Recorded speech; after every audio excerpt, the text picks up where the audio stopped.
anigoo ah ninka la qalay walaalkiisa ah ka weyn marka waxa weeyaan waa qalina lagu sameeyay alxamdulillah waa si fiican loo qalay shaqadiisa waxa way hadda alxamdulillah waa caafimaadaan ku dareemayna qalinkiisa wuxuu ahaa laser oo ahaa nooca la yaqaan qalinka laserka ah kelida lagu qalay waa dhagaxa u fiican oo qofka uu jecel yahay ugu adeegan ma sha Allah qalbi fiican oo shaqadooda heer sare ay tahay إسلام هو قبنا يعني وكم هتسين إن شاء الله.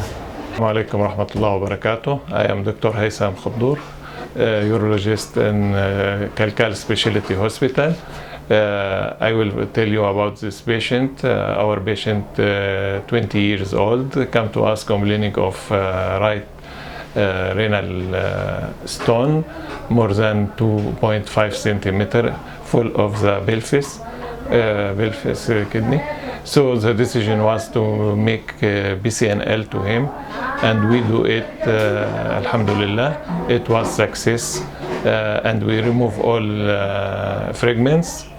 magacayga waa Dr. Maxamed Qadir ka howlgala qaybta kaliya ee kaada Mareykanka isbitaalka Kalkaal bukaanka wuxuu ka caawinayay dhanka midig xanuun ka jiray sidoo kale bukaanka in muddo wuxuu ka caawinayay infection ku soo laabtay kadib waxaan u sameynay baaritaan waxa ku ogaaday in oo kilida midig dhagax uga jiro bukaanka dhagaxa waxa lagu qiyaasay 2 centimeter wax ka badan oo ahay kadib waxaan go'aansanay inaan u sameyno qalin loo yaqaan kuwa minimal invasive surgery oo BCNL kadib qalinka waxa qalin kilida laga qalayo korkeeda kadib dhagaxa loo tagay la soo burburinayo waana qalin kamid ah qaliimada ugu casrisan ee laga qabto oo lagu burburiyo dhagaxa hadda bukaanka alxamdulillah qalinkiisa waa lagu guuleystay